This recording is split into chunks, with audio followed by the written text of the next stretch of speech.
I want to talk about the Inflation Adjustment or the Inflation Reduction Act that was just passed over the weekend.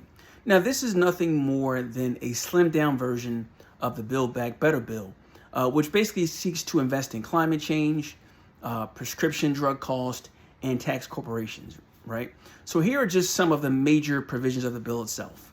A 15% excise, not a 15% corporate minimum tax on all corporations that have at least $1 billion in earnings. Along with that comes a 1% excise tax on all share buyback programs. Prescription drugs. This bill actually seeks to reduce the cost of prescription drugs, and what it's going to do is it's going to allow Medicare to negotiate the prices of certain prescription drugs.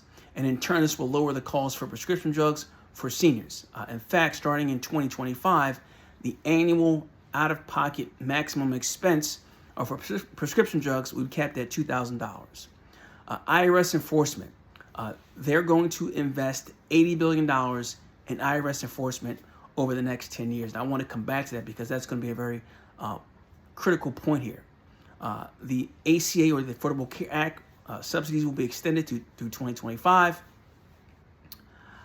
And also the last provision, which is not necessarily a major provision, is really climate change. They're going to invest aggressively in climate change, everything from tax credits to taxpayers, and investing in clean energy production, etc. Now, the total cost for this bill is roughly $433 billion. That's the total cost.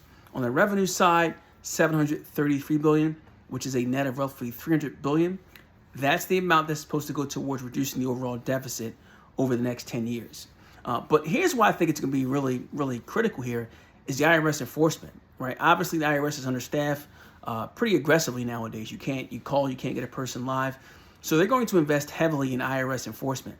Now, there's what's known as the tax gap, which is the difference between taxes owed and taxes collected.